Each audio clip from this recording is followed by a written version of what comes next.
زینت سلسلہ صابریہ مخدوم العلماء مرشد اعظم ہند سرکار الشاہ الحاج عمار احمد احمدی عرف نیر میاں صاحب قبلہ سجادہ نشین خانقاہ سرکار شیخ العالم علیہ الرحمہ و ولی عہد خانقاہ ہذا حضور شاہ آفاق احمد احمدی عرف احمد میاں صاحب قبلہ و جملہ علماء مدرسین و طالبان علوم نبویہ و جمیع سامعین و سامعات ناظرین و ناظرات السلام علیکم ورحمۃ اللہ وبرکاتہ۔ نحمد اللہ علی نصلی و نسلم علی رسول صفا وعلی اطرتہ البیضاء و اصحابہ اہل الحق والتقی ونشہد ان لا الہ الا اللہ فإنه فالق الحب والنوى ونشهد أن محمدًا عبده ورسوله إنه هادي العالمين والورى وبعد أعوذ بالله من الشيطان الرجيم بسم الله الرحمن الرحيم واصبر نفسك مع الذين يدعون ربهم بالغداة والعشي يريدون وجهه ولا تعد عيناك عنهم تريد زينة الحياة الدنيا صدق الله مولانا العظيم وقال رسول الله صلى الله تعالى عليه وسلم أحب الأعمال إلى الله ان تموت ولسانک رطب من ذکر اللہ او کما قال علیہ الصلاۃ والسلام صدق رسولہ النبی الامین الکریم ونحن علی ذلک لمن الشاہدین والشاکرین والحمد للہ رب العالمین۔ حضرات محترم، سب سے پہلے آپ تمامی حضرات کو جامعہ چشتیہ خانقاہ حضرت شیخ العالم علیہ الرحمہ کی جانب سے حضور دستگیر بے کساں قطب الاقطاب قدوۃ الاولیاء حضور سیدنا شیخ احمد عبد الحق صاحب توشہ رضولوی علیہ الرحمۃ والرضوان کے 604ویں عرس مقدس کی بہت بہت شبھ کامنائیں مبارک ہو۔ حضرات، آپ بخوبی جانتے ہیں کہ عرس پاک کا باضابطہ آغاز آج صبح کی میلاد شریف سے ہو چکا ہے۔ بغیر کسی تمہید و تمثیل کے جو آج کے بیان کا موضوع ہے، اس موضوع کی طرف میں آتا ہوں۔ وہ موضوع ہے تعلیمات حضور شیخ العالم علیہ الرحمہ اور اصلاح احوال۔ آج انشاءاللہ اسی موضوع پر قرآن و حدیث کی روشنی میں اقوال اور افعال نبوی کی روشنی میں احوال اور سوانح مشائخ کی روشنی میں اور بالخصوص حضور شیخ العالم علیہ الرحمہ کے اقوال، آپ کے ملفوظات، آپ کی تقریرات کی روشنی میں آج اصلاح احوال کے طریقے کیسے کیسے نمودار ہوتے ہیں، وہ طریقے اور راستے انشاءاللہ ہم بتائیں گے، سنیں گے اور سنائیں گے۔ اس سے پہلے آئیں ہم اور آپ مل کر آقائے نامدار ہاشمی سرکار، مدنی تاجدار، دونوں عالم کے مالک و مختار، احمد مجتبی محمد مصطفیٰ صلی اللہ تعالی علیہ وسلم کی بارگاہ مقدسہ میں درود پاک کا ہدیہ نچھاور کریں۔ پڑھیں اللہم صلی علی سیدنا و مولانا محمد کما تحب و ترضی بان تصلی علیہ صلاۃ و سلاما علیک یا رسول اللہ صلی اللہ تعالی علیہ وسلم۔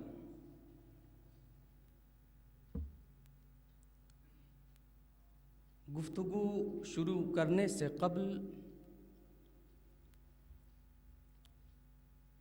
ایک بہت بڑے شاعر گزرے ہیں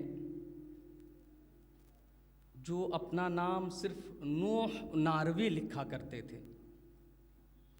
ان کے کچھ اشعار سے میں اپنی گفتگو کو شروع کر رہا ہوں، آپ حضرات سماعت فرمائیں۔ وہ لکھتے ہیں: ساغر بدست ہوں میں، مست الست ہوں میں، ساغر بدست ہوں میں، مست الست ہوں میں، جو کچھ نہ ہے نہ تھی کچھ، وہ بود و ہست ہوں میں، جو کچھ نہ ہے نہ تھی کچھ، وہ بود و ہست ہوں میں۔ آگے لکھتے ہیں: دل ہے بلند باطن، ظاہر میں پست ہوں میں، دل ہے بلند باطن، ظاہر میں پست ہوں میں، کثرت سے کیا تعلق، وحدت پرست ہوں میں، کثرت سے کیا تعلق، وحدت پرست ہوں میں۔ آگے لکھتے ہیں: کہہ دو بہار آئے، دامن بدست ہوں میں، کہہ دو بہار آئے، دامن بدست ہوں میں، ساقی کو بھول بیٹھا، اس درجہ مست ہوں میں، ساقی کو بھول بیٹھا، اس درجہ مست ہوں میں۔ آگے لکھتے ہیں: کیوں کر کوئی بھلائے عہد الست ہوں میں، کیوں کر کوئی بھلائے عہد الست ہوں میں، غم بھی خوشی میں شامل، فتح و شکست ہوں میں۔ حضرات محترم، اب آئیں گفتگو کو شروع کرتا ہوں۔ میں نے خطبہ مسنونہ میں کلام مقدس کی ایک آیت کریمہ اور ایک حدیث طیبہ کو پڑھا ہے۔ وہ آیت سورہ کہف کی 28ویں آیت کا ایک جز ہے۔ اللہ فرماتا ہے: وَاصْبِرْ نَفْسَكَ مَعَ الَّذِينَ يَدْعُونَ رَبَّهُمْ بِالْغَدَاةِ وَالْعَشِيِّ يُرِيدُونَ وَجْهَهُ۔ اللہ اپنے محبوب سے فرما رہا ہے کہ اے میرے محبوب، آپ اپنے آپ کو جوڑ لیں، آپ اپنا تعلق ثابت کر دیں، جوڑ لیں ان لوگوں سے جو لوگ صبح و شام، رات و دن اللہ کی عبادت کرتے ہیں، اللہ کی خوشنودی کے لیے۔ اللہ فرماتا ہے: اے محبوب، جو لوگ میرے لیے رات و دن عبادت کرتے ہیں، میری خوشی کے لیے عبادت کرتے ہیں، آپ اپنے آپ کو ان لوگوں سے جوڑ لیں۔ آگے اللہ فرماتا ہے: وَلَا تَعْدُ عَيْنَاكَ عَنْهُمْ، اور آپ ان سے نظر نہ پھیریں، آپ ان کی جانب سے نظر نہ ہٹائیں۔ تُرِيدُ زِينَةَ الْحَيَاةِ الدُّنْيَا، دنیاوی زندگی کی زینت کے خاطر، دنیاوی زندگی کی زیب و زینت کے ارادے سے آپ اپنی نظر ان لوگوں سے نہ پھیریں جو لوگ رات و دن میری عبادت کرتے ہیں۔ اس آیت کا مفہوم صرف یہ ہے کہ اللہ اپنے حبیب سے فرما رہا۔ آپ دیکھیں، کسی امت سے نہیں، کسی عام بندے سے نہیں، بلکہ ان سے فرما رہا ہے جو سردار انبیاء ہیں، ان سے فرما رہا ہے، ان سے مطالبہ کر رہا ہے جو صرف امتی کے نبی نہیں بلکہ نبی الانبیاء ہیں، ان سے جو خاتم الانبیاء ہیں، جو نبیوں میں اول و آخر ہیں، جو پوری کائنات میں ظاہر و باطن ہیں، جو پوری کائنات میں اول و آخر ہیں، ان سے اللہ فرما رہا ہے، جن کے اقوال افعال، ان کے اٹھنے بیٹھنے بولنے چالنے ہر طریقے کو اللہ نے حدیث کی شکل دے دی، ان سے اللہ فرما رہا ہے، جن کی اتباع اللہ مخلوق سے کروا رہا ہے، اس متبع سے، اس مقتدا سے اللہ فرما رہا ہے کہ اے محبوب آپ اپنے آپ کو ان لوگوں سے جوڑ لیں جو لوگ رات و دن میری عبادت کرتے ہیں میری خوشی کی خاطر، اور آپ ان لوگوں کی جانب سے صرف نظر نہ کریں، اللہ فرما رہا ہے۔ تفسیر ابن کثیر میں علامہ ابن کثیر اس آیت کے تعلق سے لکھتے ہیں، وہ کہتے ہیں کہ نزلت علی رسول اللہ صلی اللہ علیہ وسلم وہو فی بعض ابیاتہ، یہ آیت رسول اللہ صلی اللہ علیہ وسلم پر اس وقت نازل ہوئی جب آپ اپنے کسی گھر میں تھے، یعنی اپنے روموں میں سے کسی روم میں تھے، کسی حجرے میں تھے، اس وقت آپ پر یہ آیت نازل ہوئی۔ آگے لکھتے ہیں کہ جب یہ آیت نازل ہوئی تو اس وقت فخرج یلتمسہم، حضور روم سے باہر نکلے کہ آخر وہ کون لوگ ہیں جن کے ساتھ اللہ مجھے جڑنے کا حکم دے رہا ہے، جن کی طرف مجھے جانے کا اللہ حکم دے رہا ہے، آخر وہ لوگ کون ہیں؟ فخرج یلتمسہم، حضور ان لوگوں کو تلاش کرنے کے لیے روم سے حجرے سے نکل پڑے۔ جب نکلے فوجد قوما یذکرون اللہ تعالی، تو حضور نے ایک قوم کو پایا، لوگوں کی ایک جماعت کو پایا، جو جماعت اس وقت وہاں بیٹھ کر اللہ کی عبادت کر رہی تھی، اللہ کی حمد و ثنا بیان کر رہی تھی۔ کہتے ہیں کہ وہ جو جماعت تھی، اس جماعت میں جو لوگ تھے، ان لوگوں کی حیت بیان کرتے ہیں اس حدیث کی روشنی میں، کہتے ہیں منہم سائر الراس وجاف الجلد وذو الثوب الواحد، اس جماعت میں جو لوگ تھے ایسے لوگ تھے جن کے بال گرد آلود تھے، جن کے بال اور ریش مبارک سب بکھرے تھے، ان کے بدن کی چمڑی پھٹی ہوئی تھی، ایک ہی پیوند والے کپڑے پہنے ہوئے تھے۔ وہ لوگ ایسے تھے جو بھوکے پیاسے تھے، شدت گرمی اور شدت بھوک و پیاس کی وجہ سے چمڑیاں پھٹ چکی تھی بدن کی، ان کے بدن پہ ایک ہی لباس تھا جو پیوند لگا ہوا تھا، اور زبان پہ اللہ کا ذکر جاری تھا۔ وہ جماعت وہاں موجود تھی۔ حضور گئے اور جا کر حضور وہاں پر بیٹھ گئے۔ فلما راہم جلس معہم، جب حضور نے اس قوم کو دیکھا، ان لوگوں کو دیکھا، تو حضور وہاں پر ان لوگوں کے ساتھ بیٹھ گئے۔ جب بیٹھ گئے وقال، اور حضور نے فرمایا، اب کیا فرمایا؟ حضور کا یہ جملہ بہت ہی دلچسپ ہے، اس حدیث کے اس جز کو آپ یاد رکھیں اور غور سے سنیں۔ حضور اس قوم کے پاس بیٹھے جس قوم سے اللہ نے حضور کو جڑنے کا حکم دیا، اس قوم کے پاس، اس جماعت کے پاس حضور بیٹھے، اور بیٹھ کر حضور نے ارشاد فرمایا کیا فرمایا؟ الحمدللہ الذی جعل فی امتی من امرنی اللہ ان اصبر نفسی معہم۔ حضور نے فرمایا کہ اللہ تعالیٰ کی تمام تعریفیں اللہ ہی کے لیے ہیں، جس کے قبضہ قدرت میں میری جان ہے۔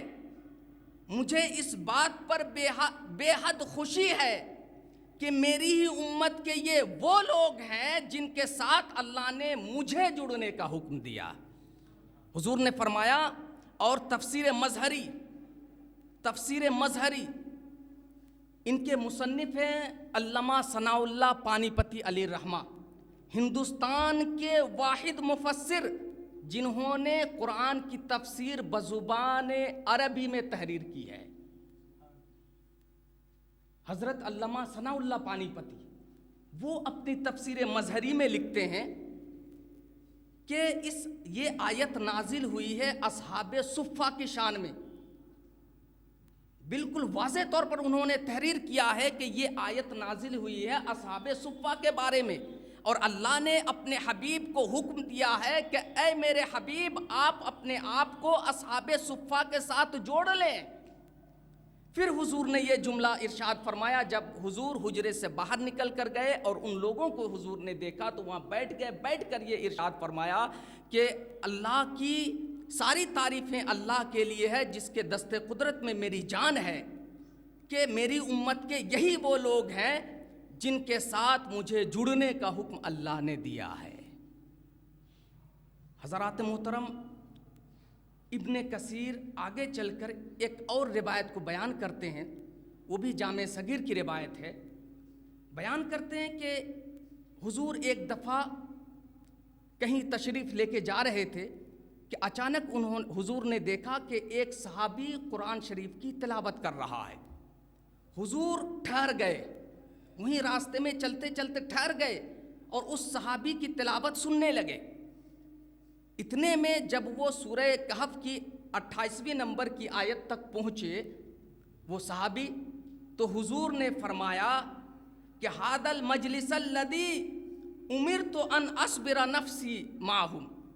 حضور نے فرمایا کہ یہی وہ جگہ ہے، یہی وہ آیت ہے جس آیت کے ذریعہ سے اللہ نے مجھے میری امت کے اولیاء کے ساتھ جڑنے کا حکم دیا ہے. اب اس آیت سے صاف ظاہر ہو گیا کہ اللہ نے اس آیت کے ذریعہ سے اپنے حبیب کو امت کے ساتھ جڑنے کا حکم دے رہا ہے.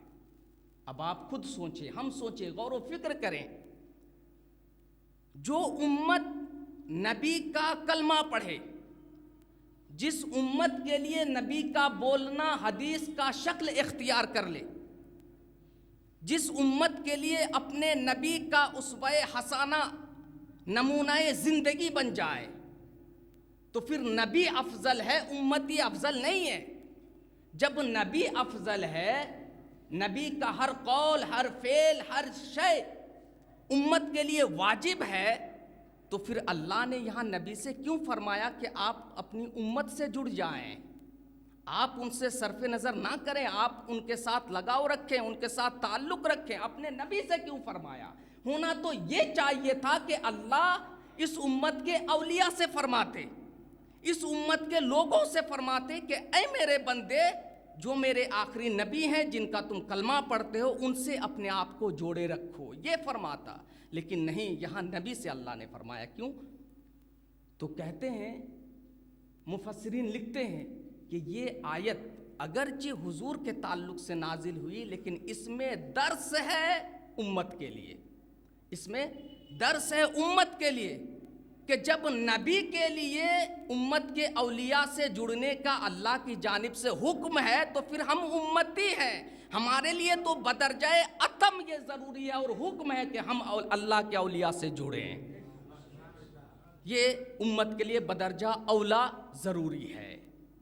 تو حضور پر نازل ہوئی، لیکن حقیقت میں یہ درس ہے امت کے لیے، حقیقت میں یہ حکم ہے امت کے لیے. لہذا اور دوسری حدیثوں میں بھی آیا ہے، اولیاء کی شان بہت زیادہ بیان کی گئی ہے. خیر میں بات کو زیادہ طویل نہیں کروں گا چونکہ مجھے موضوع پہ بھی آنا ہے. جی بالکل. تو اب آپ غور کریں کہ اولیاء یہ وہ ذات ہے جن سے جڑنے کا حکم اللہ نے نبی کو دیا. اس سے پتہ چل رہا ہے اور اس سے ہمیں سمجھنا چاہیے کہ اولیاء کی شان کیا ہوتی ہے. یہی وہ اولیاء ہوتے ہیں جن کے تعلق سے اللہ نے فرمایا کہ پھر جو میرا ولی ہوتا ہے میں اس کا ہاتھ بن جاتا ہوں جس سے وہ کسی چیز کو پکڑتا ہے، میں اس کی آنکھ بن جاتا ہوں جس سے وہ دیکھتا ہے، میں اس کا پیر بن جاتا ہوں جس سے وہ چل کر کہیں جاتا ہے، میں اس کی آنکھ بن جاتا ہوں، کان بن جاتا ہوں جس سے وہ کسی چیز کو سنتا ہے. اب آگے آپ سنیں، حضور شیخ العالم علیہ الرحمہ کی تعلیمات کیا ہے؟ ان کی کچھ تعلیمات تو یہ ہیں کہ آپ نے ارشاد فرمایا کہ یہ کرو. کچھ تعلیمات ایسی ہوتی ہیں جو ارشاد نہیں فرمایا جاتا، جو کہا نہیں جاتا، بلکہ ان کے افعال سے سمجھ آتے ہیں کہ انہوں نے کیا کیا، کیسے کیا۔ اسی بنا پر حضور کے قول، حضور کے فعل، حضور کی ہر تمام سکنات و حرکات کو حدیث کہتے ہیں۔ حضور نے کچھ فرما دیا، وہ بھی حدیث۔ حضور نے کچھ کیا، وہ بھی حدیث۔ حضور کے سامنے کسی نے آ کر کچھ کہا اور حضور خاموش رہے یا حضور نے تائید کر دی، وہ بھی حدیث۔ تو اسی طرح کسی بھی شخصیت کی جو تعلیمات ہوتی ہیں تو کچھ تو وہ ہوتی ہیں جو انہوں نے ارشاد فرمایا، کچھ وہ ہوتی ہیں جو ان کے سامنے کچھ کہا گیا اور انہوں نے تائید کر دی یا خاموش رہے، اس طور پہ۔ دوسری بات یہ ہے کہ موضوع ہے کہ حضور شیخ العالم علیہ رحمہ کی تعلیمات اور اصلاح احوال، یعنی حضور شیخ العالم کی تعلیمات سے احوال کی اصلاح کیسے کریں، اصلاح احوال پر آپ کی تعلیمات کس طرح سے اثر انداز ہوتے ہیں۔ آپ کی تعلیمات کا اثر اگر ہم قبول کر لیں، یعنی آپ کی تعلیمات پر اگر ہم عمل کر لیں تو پھر ہمیں کیا فائدہ ملنے والا ہے، دنیاوی کیا فوائد ہیں، اخروی کیا فوائد ہیں۔ تو ہم ایک بات پہلے ہی آپ کو بتا دیں کہ کسی بھی ذات کی اگر آپ فرما برداری کرتے ہیں تو اس کے لیے کچھ چیزیں ضروری ہیں کہ اس ذات میں پائی جائیں۔ وہ چیزیں کیا ہیں؟ سب سے پہلی بات یہ ہے کہ جس شخصیت کی آپ پیروی کرنا چاہتے ہیں، ان کے اقوال و افعال پر عمل کرنا چاہتے ہیں، ان کی تعلیمات پر عمل کرنا چاہتے ہیں، سب سے پہلے ضروری بات یہ ہے کہ وہ شخص مومن ہو، مسلم ہو اور پہلے خود راہ راست پر گامزن ہو۔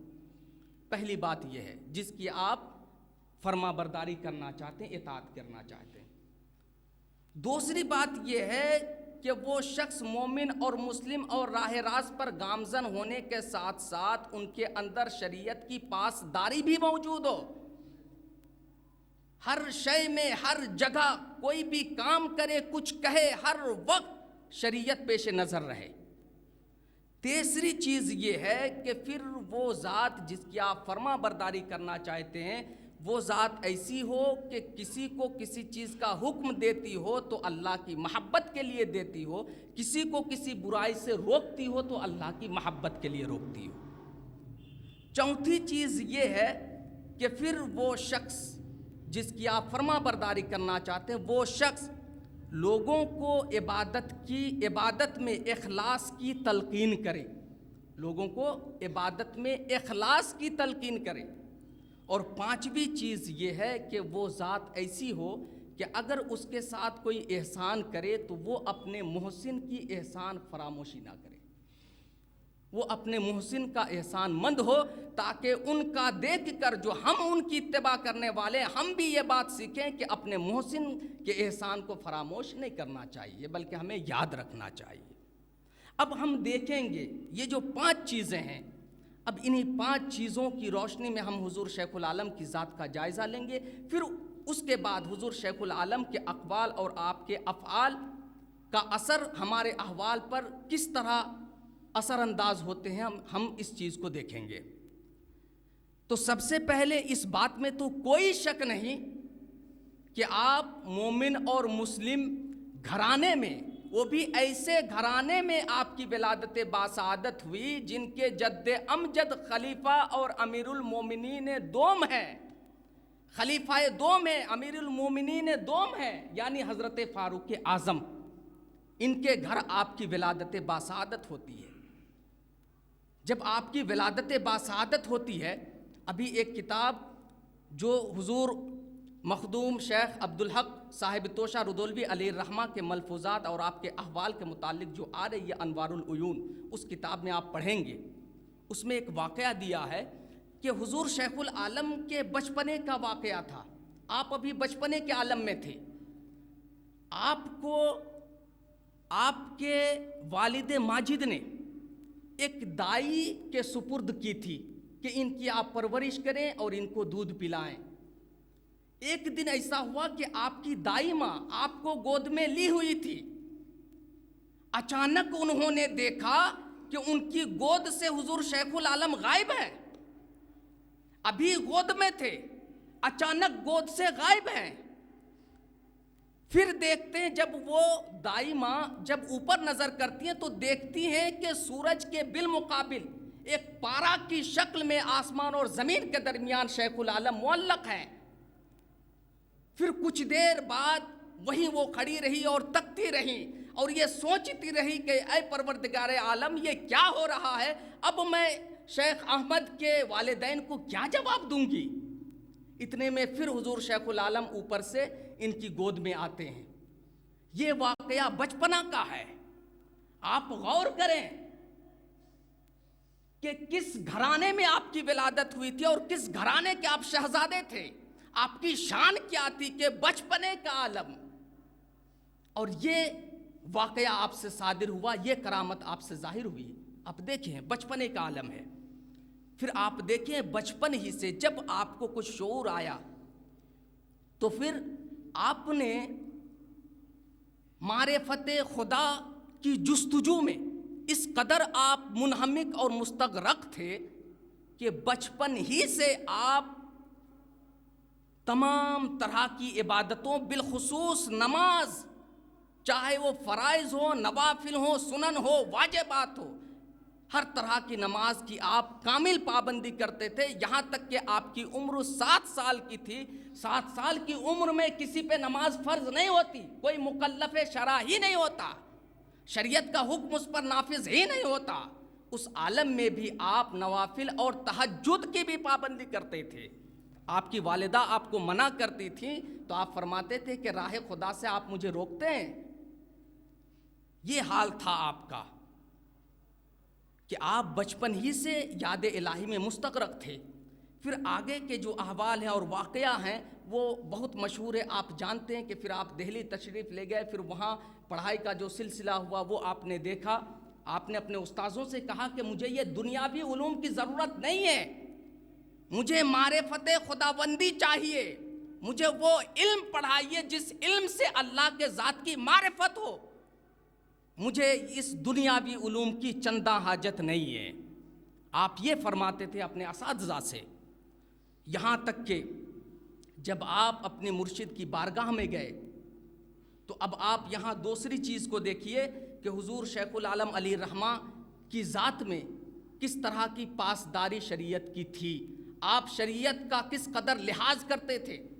جب آپ اپنے مرشد کی بارگاہ میں گئے تو اس وقت جو آپ کے سامنے دسترخوان پر کچھ ممنوع چیزیں رکھی تھیں تو آپ نے ان ممنوع چیزوں کو دیکھ کر دسترخوان ہی چھوڑ دیا تھا۔ کیوں؟ یہی شریعت کی پاسداری تھی، یہی شریعت کی پاسداری تھی کہ آپ دسترخوان چھوڑ کر اٹھ گئے تھے۔ اب آپ آگے آ جائیں، انوار العیون میں 30 اور 40 دونوں سالوں کا ذکر آیا ہے کہ جب آپ رودولی میں قائم تھے، جب آپ یہاں قیام پذیر تھے، اس وقت آپ نے مسلسل 40 سے 50 سال تک آپ نے یہاں سے جامع مسجد جا کر با جماعت ہر وقت کی نماز آپ نے ادا کی، مسلسل 40 سے 50 سال تک۔ یہ شریعت کی پاسداری نہیں ہو تو کیا ہے؟ حالانکہ حضور شیخ العالم علیہ الرحمہ کی ذات وہ تھی کہ آپ صرف عبادتوں کے اوقات میں استغراق سے باہر آتے تھے، ورنہ ہر وقت آپ استغراق کے عالم میں رہتے تھے۔ اس کے باوجود آپ 40 سے 50 سال مسلسل 5 وقت کی نماز کی پابندی یہاں سے اٹھ کر جاتے تھے اور جامع مسجد میں جا کر آپ ادا کرتے تھے۔ یہ آپ کا حال تھا، تو یہ شریعت کی پاسداری نہیں تو اور کیا ہے؟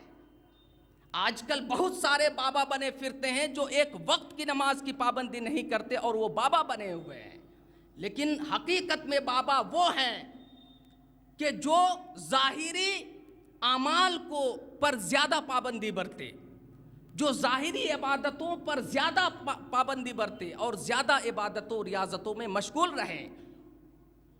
حضرات محترم، تو حضور شیخ العالم کی ذات کا جب ہم جائزہ لیتے ہیں تو ہم پاتے ہیں کہ آپ ایمان و ایقان میں بھی کامل درجہ پر فائز تھے، اور آپ کی ذات میں جب شریعت کی پاسداری کا ہم جائزہ لیتے ہیں تو ہم پاتے ہیں کہ شریعت کی پاسداری میں بھی آپ اعلیٰ منزل پر فائز تھے۔ اب آپ آگے دیکھیں کہ حضور شیخ العالم علیہ الرحمہ کسی بھی حاکم کے اندر یا کسی بھی ایسی ذات جس کی ہم اطاعت کرنا چاہیں، ان کے اندر جو تیسری بات ہم نے بتائی تھی کہ جب بھی وہ کسی کو کسی کام کا حکم دے تو اللہ کی رضا کے لیے حکم دے، اور جب بھی کسی چیز سے روکے تو اللہ ہی کی رضا کے لیے روکے۔ یہ صفت کس درجہ کی تھی حضور شیخ العالم کی ذات میں، اس پر بھی ہم ذرا سا جائزہ لے لیں اور غور و فکر کر لیں، ہم دیکھ لیں۔ جب ہم دیکھتے ہیں حضور شیخ العالم علیہ الرحمہ کی ذات کو، آپ ابھی انوار العیون کتاب آنے والی ہے، حضور شیخ العالم علیہ الرحمہ کی ذات پہ سب سے زیادہ معتبر اور مستند کتاب جو تاریخ کی ہے وہ انوار العیون ہے، سب سے زیادہ معتبر اور مستند۔ اس طرح کی معتبر اور مستند کوئی کتاب نہیں ہے۔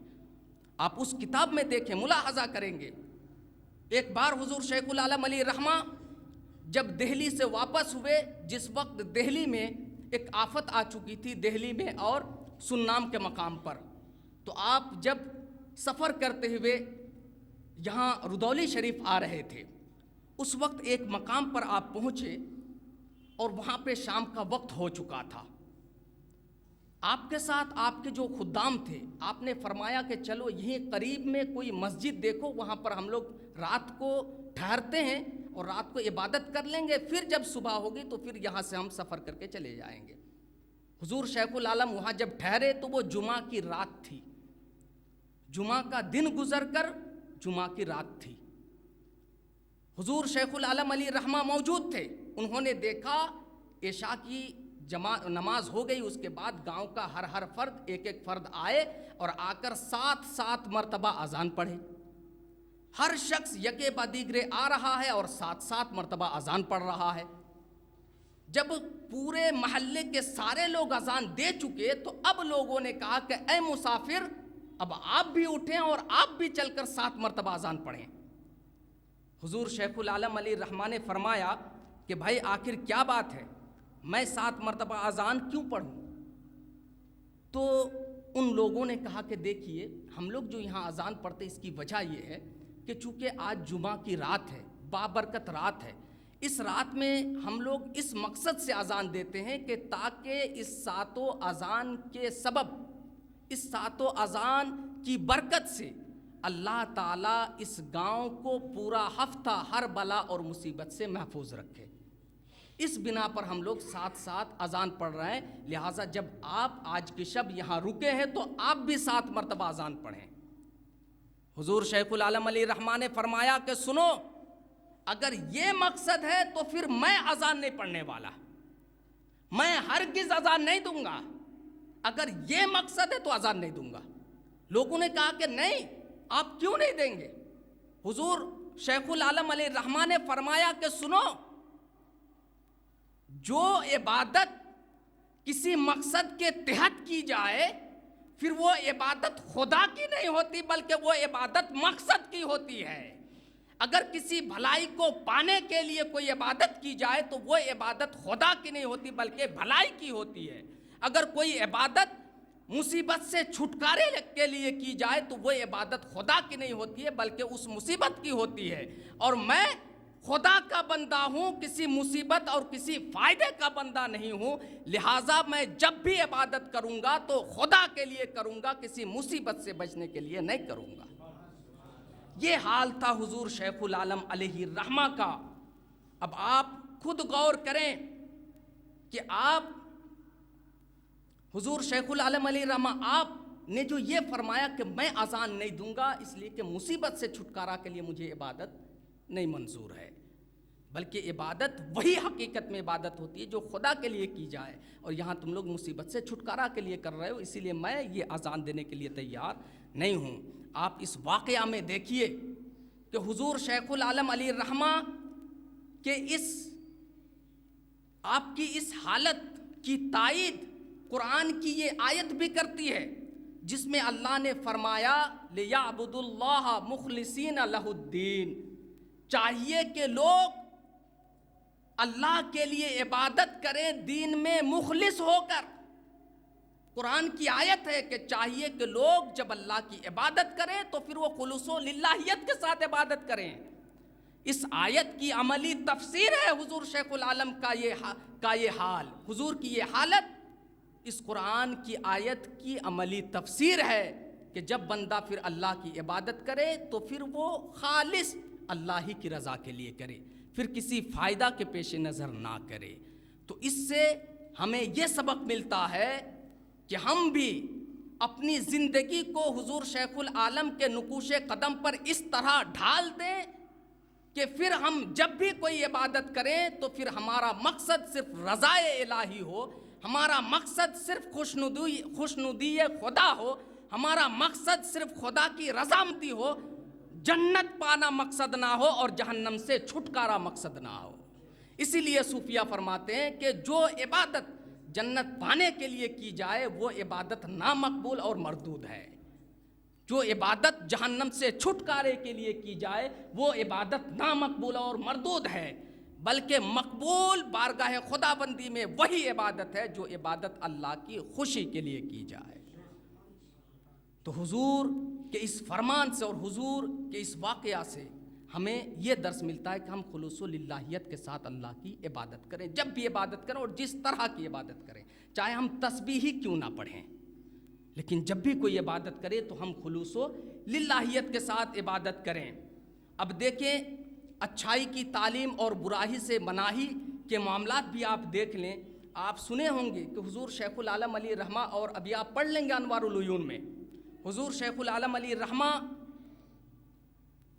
رودولی میں قیام پذیر تھے۔ اس زمانے میں ایک بادشاہ ہوا کرتا تھا جن کا نام تھا ابراہیم شرقی۔ انہوں نے رودولی کا حاکم قاضی رضی کو مقرر کیا تھا۔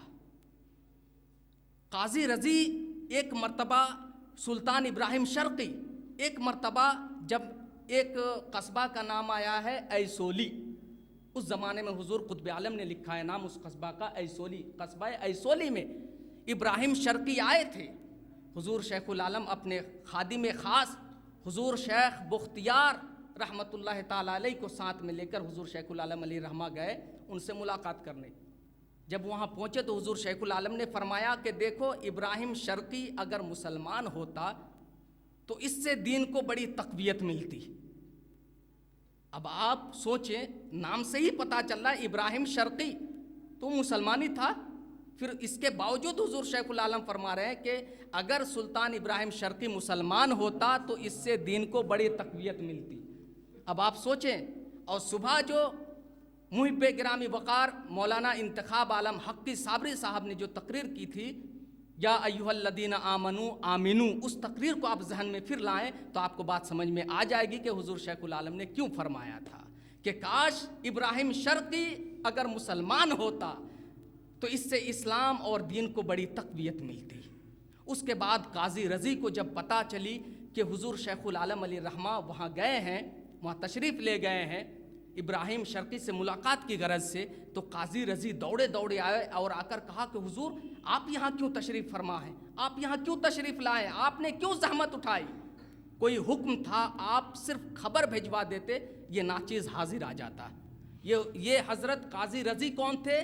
یہ حضور شیخ صفی الدین علیہ الرحمہ کے بھائی تھے قاضی رضی۔ تو انہوں نے کہا کہ حضور آپ کیوں تشریف لائے ہیں؟ تو حضور شیخ العالم نے فرمایا کہ مجھے سلطان ابراہیم سے ملاقات کرنا ہے۔ کہا حضور یہ آپ کی شان نہیں ہے کہ آپ جائیں، آپ یہیں رکیں، میں ان کو جا کے خبر کرتا ہوں، وہ آپ سے آ کر ملیں گے، آپ یہیں ٹھہریں۔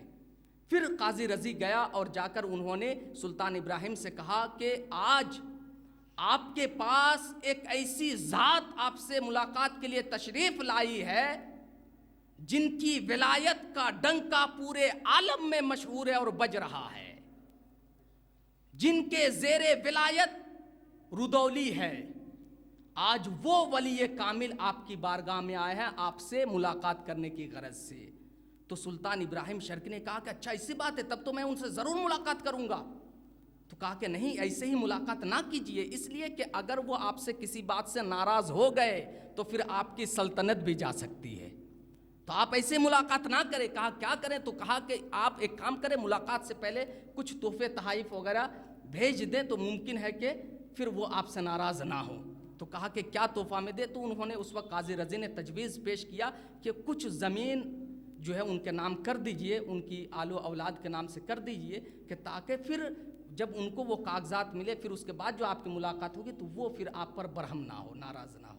تو انہوں نے سلطان ابراہیم شرقی نے منشیوں کو بلایا اور بلا کر رودولی کے اطراف میں 4 گاؤں اور 1000 بیگھا زمین کے کاغذات منشیوں سے لکھوایا، حضور شیخ العالم علیہ الرحمہ کے نام کروایا، اور نام کروا کے قاضی رضی کو دے دیا، اور ساتھ ہی کچھ گلے اور کچھ نقد بھی دیے، اور کہا کہ حضور شیخ العالم کی بارگاہ میں آپ پیش کر دیجئے اور میری جانب سے عریضہ پیش کیجئے کہ سلطان آپ سے ملنا چاہ رہا ہے۔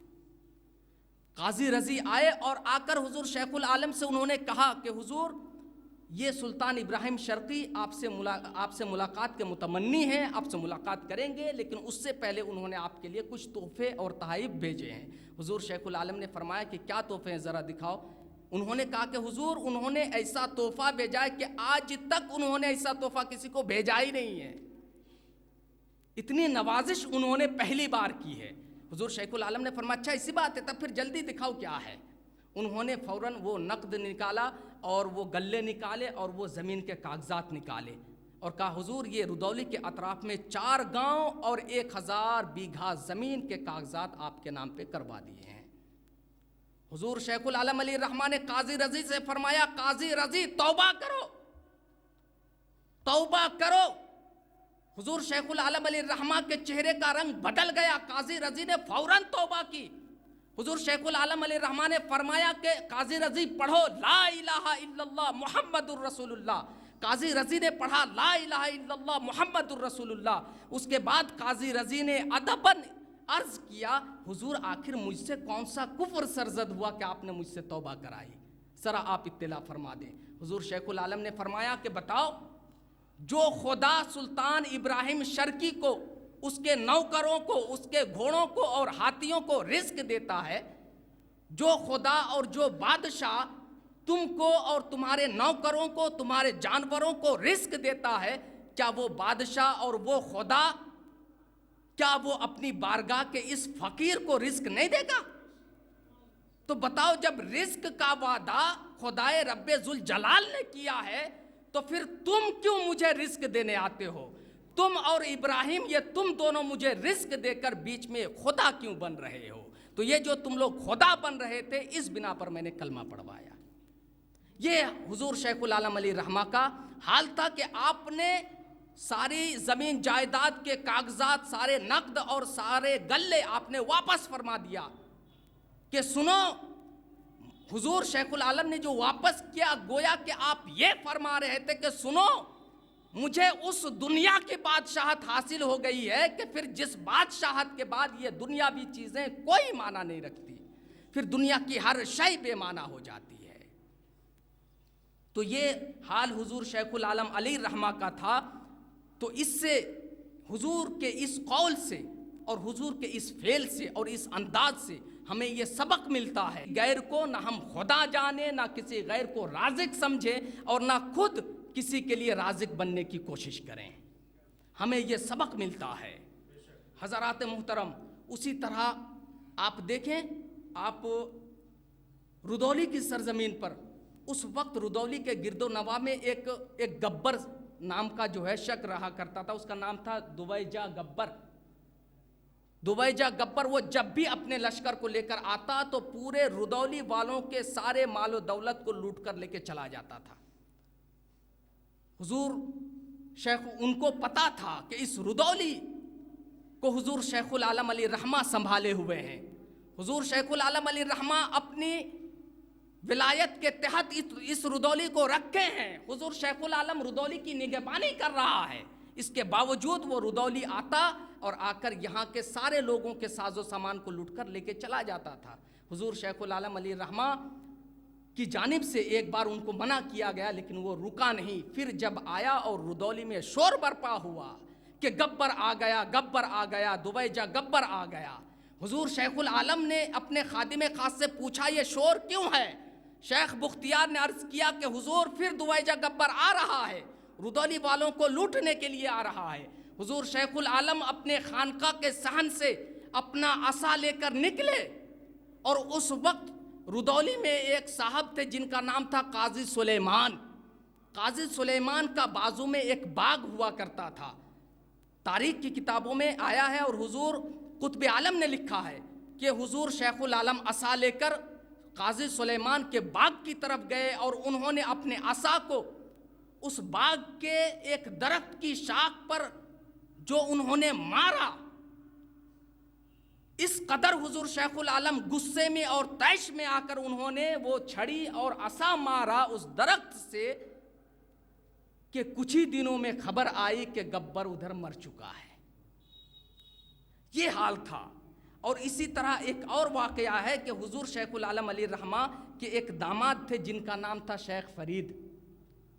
حضور شیخ العالم علیہ الرحمہ کے داماد کا نام تھا شیخ فرید. اس زمانے میں ایک حاکم تھا جس کا نام تھا ملک زکو. ملک زکو کا حال یہ تھا کہ وہ حضور شیخ العالم علیہ الرحمہ کے داماد کو بہت زیادہ پریشان کیا کرتا تھا، ان پر بہت زیادہ ظلم ڈھاتا تھا. حضور شیخ العالم علیہ الرحمہ نے ان کو منع کیا کہ اے ملک زکو، تم میرے داماد پر ظلم و ستم نہ کرو. لیکن حضور شیخ العالم کے منع کرنے کے باوجود وہ ظلم و ستم کرتا رہا، اور کرتا ہی نہیں بلکہ وہ اور زیادہ ظلم کرنے لگا کہ اب تک میں تم پر ظلم کر رہا تھا، اب جب تم نے شکایت کر دی ہے حضور شیخ العالم سے تو اب اور زیادہ ظلم کروں گا. اور زیادہ ظلم کرنے لگا. حضور شیخ العالم علیہ الرحمہ ادھر اپنے حجرے میں داخل ہوئے اور ادھر وہ ملک زکو وہ اپنے گھوڑے پر سوار ہوا کہیں جانے کے لیے. راستے میں انہوں نے دیکھا کہ ایک گڈھا تھا. اپنے گھوڑا کو وہ تیز کیا کہ وہ گھوڑا اس گڈھے کو فلانگ مار لے، لیکن اس گھوڑا نے فلانگ تو لیا، لیکن اس کے بعد پھر اس گھوڑے کی رفتار میں اتنی تیزی آ گئی کہ وہ ملک زکو اپنے آپ کو سنبھال نہیں پایا اور اس کی ران اس کے بدن سے اکھڑ گئی اور اسی میں اس کی وفات بھی ہو گئی، وہ مر گیا. جب مرا، ادھر حضور شیخ العالم حجرہ مبارکہ میں ہیں. رات کو حضور شیخ العالم اپنے حجرے میں داخل ہوئے ہیں. صبح ہو گئی، دن چڑھ گیا، دوپہر کا وقت ہو گیا. اس کے باوجود حضور شیخ العالم حجرے سے تشریف باہر نہیں لا رہے ہیں. لوگ مریدین معتقدین سب حجرے کے باہر آ کر کھڑے ہیں کہ کیا معاملہ ہے کہ حضور اب تک روم سے باہر تشریف نہیں لا رہے ہیں، آخر کیا وجہ ہے. اتنے میں لوگ چیمی گوئیاں کر رہے تھے کہ اندر سے آواز آئی. حضور شیخ العالم نے فرمایا کہ آج ماتم کا دن ہے. حضور شیخ العالم کی آواز آئی کہ آج ماتم کا دن ہے. یہ فرما کر پھر آپ نے اپنے ایک خادم کو بلایا جن کا نام تھا بہرام. آپ نے بہرام کو بلایا اور کہا کہ اے بہرام، ذرا خانقاہ سے نیچے اتر کر دیکھو کیا اس حرام خور کا جنازہ آیا. حرام خور کا لفظ ہے انوار العیون میں. حضور شیخ العالم نے فرمایا دیکھو حرام خور کا جنازہ آیا. شیخ بہرام آئے اور آ کر کہا کہ ہاں حضور میں نے دیکھا وہ جنازہ آ رہا ہے. پھر حضور شیخ العالم روم سے باہر آئے اور آ کر پھر آپ نے اس بدبخت کی جو ہے نماز جنازہ بھی پڑھائی. خیر وہ تب تک بدبخت تھا، لیکن جب حضور شیخ العالم نے نماز جنازہ پڑھا دی تو پھر وہ خوشبخت ہو گیا. کہنے کا مطلب صرف یہ ہے کہ حضور شیخ العالم نے انہیں روکا تھا کہ برائی نہ کرو، ظلم و تشدد نہ کرو. اور اس بنا پر نہیں روکا تھا کہ حضور شیخ العالم کے داماد پر ظلم کر رہا تھا، اس بنا پر نہیں. حضور شیخ العالم اس بنا پر روکے تھے کہ تم مخلوق پر ظلم کر رہے ہو، اور مخلوق میں سب برابر ہے، چاہے وہ اہل و عیال ہوں چاہے غیر اہل و عیال ہوں. تو حضور شیخ العالم نے اس لیے منع فرمایا تھا کہ مخلوق پر ظلم نہ کرو. لیکن وہ مانا نہیں. پھر مانا نہیں، جو ہی مخالفت کیا پھر ایسا ہوا کہ اسے موت کے گھاٹ اترنا پڑا.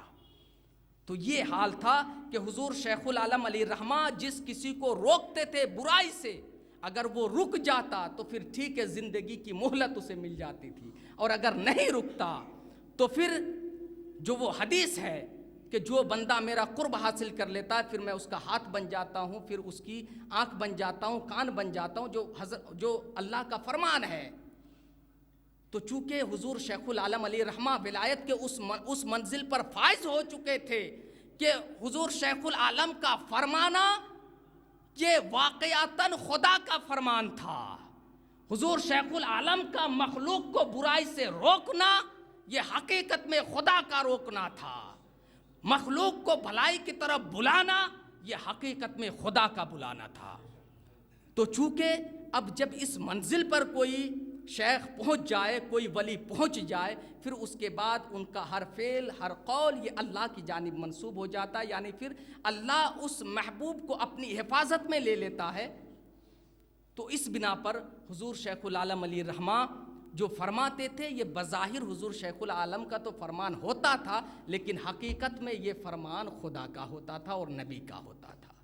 اس لیے کہ آپ جب حضور شیخ العالم علیہ الرحمہ کی زندگی کا جائزہ لیں گے تو زندگی کا کوئی بھی ایسا آپ کو لمحہ نہیں ملے گا جس لمحہ میں آپ نے کبھی بھی کوئی بھی بات خلاف شرع کہی ہو یا کوئی بھی عمل آپ نے کیا ہو۔ یہاں تک کہ آپ کو ایک بات اور بتا دوں، شریعت کا مسئلہ ہے کہ جو انسان پھر مستغرق رہتا ہے اللہ کی یاد میں، یا جو انسان پاگل ہو جائے جس کو دنیا و آخرت کہیں کی یاد نہ ہو، جو انسان جن کو دنیا کی خبر نہیں ہوتی، وہ دو طرح کے ہوتے ہیں، یا تو وہ خالص اللہ کی یاد میں اتنا مستغرق ہو گئے کہ انہیں دنیا کی خبر نہیں، یا پھر یہ کہ وہ پاگل ہو چکا ہے، نہ وہ دنیا کے خیال میں ہے نہ خدا کے خیال میں ہے۔ تو کہتے ہیں کہ شریعت میں ان دونوں قسم کے لوگ پھر شریعت کے مکلف نہیں ہوتے ہیں، پھر شریعت کا حکم ان پر واجب نہیں ہوتا ہے، ضروری نہیں ہوتا ہے۔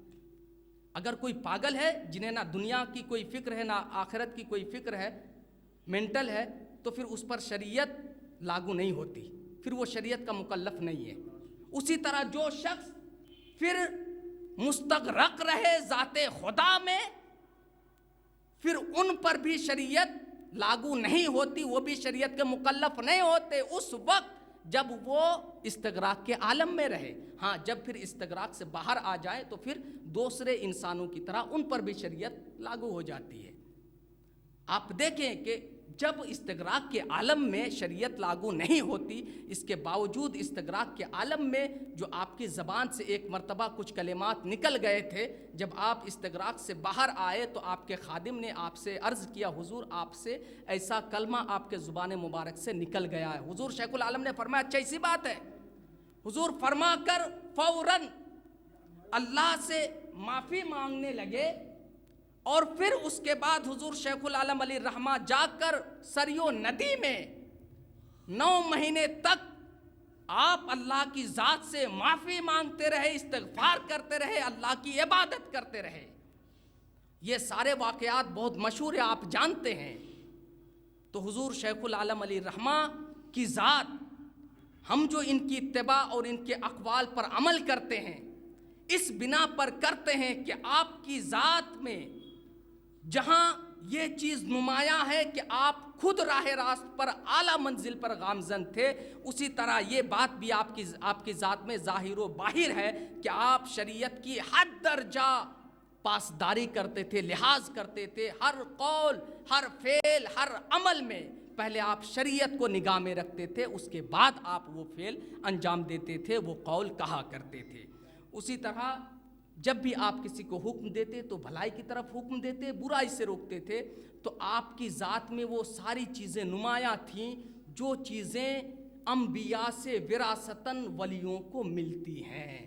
اس لیے سارے تصوف کے مؤلفین اور مصنفین کا اس بات پر اتفاق ہے کہ پھر جو اللہ کا مقرب اور محبوب ہو جاتا ہے، پھر ان کے نقوش عمل کو اختیار کر لینا یہ ایسا ہی ہے جیسا کہ نبی کے نقوش عمل کو اختیار کر لینا اور خدا کے حکم پر عمل کر لینا ہے۔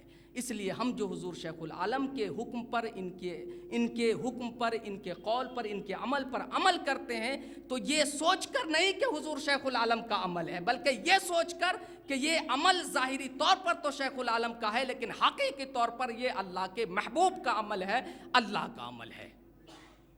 یہ سوچ کر اللہ تعالی ہم تمام لوگوں کو ہمیشہ ہمیش حضور شیخ العالم علی الرحمہ کی رحمت و شفقت کے سائے تلے رکھے، ہمیشہ ہمیش حضور شیخ العالم علی الرحمہ اور آپ کے سجادگان، آپ کی آل و اولاد اور آپ کے شہزادگان سے بے حد محبت و الفت کرنے کی توفیق عطا فرمائے، اور آپ کی اولاد اور شہزادوں کی رحمت و شفقت کے سائے تلے ہمیشہ ہمیش اللہ ہمیں رکھے، آمین بجاہ سید المرسلین صلی اللہ علیہ وسلم۔